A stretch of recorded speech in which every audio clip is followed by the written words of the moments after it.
Hello, class, individual students that are coming to check out what I have to say about these two interlinked concepts that we call denotation and connotation.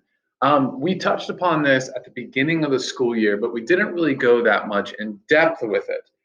For the purposes of the final exam, no, you do not need to be able to think very in depth with these concepts, but regardless, I do just want to talk about their meaning, their significance, and provide a little bit more context and maybe try to give a reason or a set of reasons why these ideas might be important, not just in an English class, but maybe beyond an English class as well, wherever you take yourself in this wild, big blue world.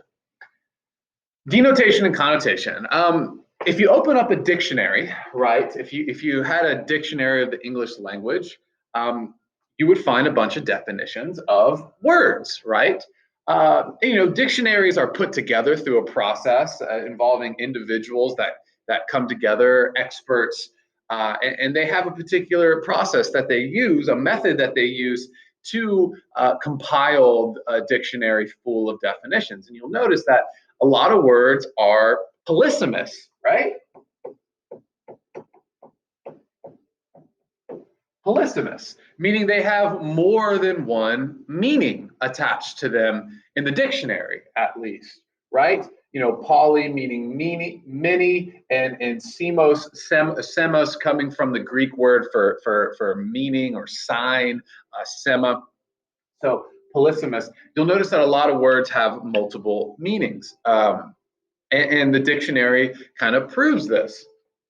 Well, whatever meaning you find of a word within a solid dictionary, we could call the denotation of the word. For example, you might go in the dictionary and you might want to look up the definition for paper, and you'll get a definition or two about the literal meaning of that word. When average speakers of the English language all around the world use the word paper, what do they have in mind? And a lot of times, it's just, paper, right? The kind of material, the kind of object that you use to write things on. Of course, we have other meanings that we associate with that word. You could talk about getting a lot of paper, which actually might be referring to money, which, yes, money might be made out of a similar substance as regular old paper. This is printing paper, for example. So again, you see that we have some different meanings to paper already.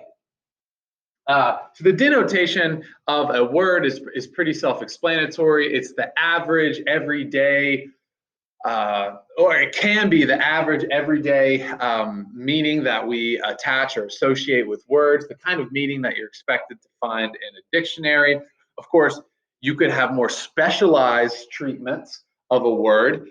You can have more specialized dictionaries. I have a dictionary of philosophy in my library at home, which you'll find a lot of very technical terms defined in very specialized ways according to specific contexts. For example, the work of a philosopher like Immanuel Kant from the 18th century, you might find certain words that he employs in specialized ways according to his program, his thinking, his whole contextual philosophical world, right?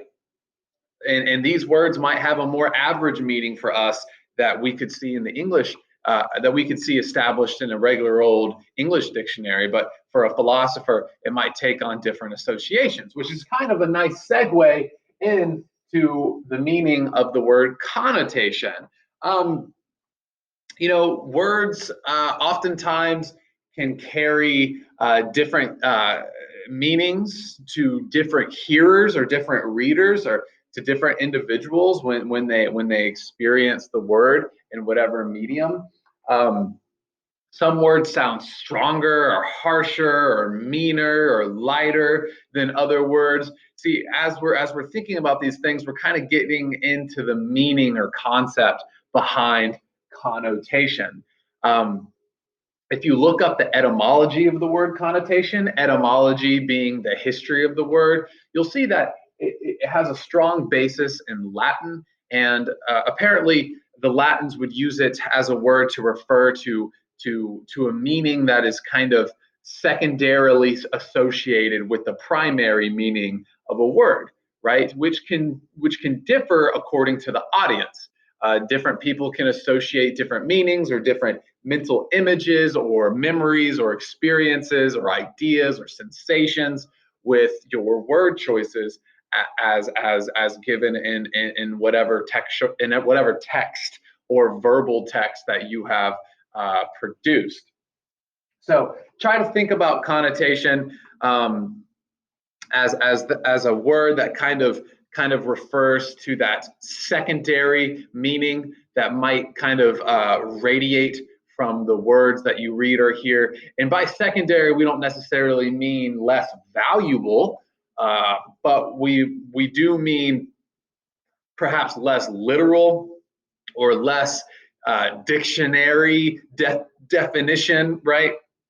It's not going to be the connotative meaning that kind of exudes off of a word or a string of words that you perceive, might not be the meaning that you find set down in a dictionary of whatever sort, an average dictionary such as the Oxford English Dictionary or Dictionary of the English Language, right? So try to think of denotation and connotation in those ways. Writers love to use words that they hope will kind of be very, very potent and put off a little bit more than just a dictionary definition of the word. So that's kind of a basic breakdown of denotation and connotation. I hope that was helpful.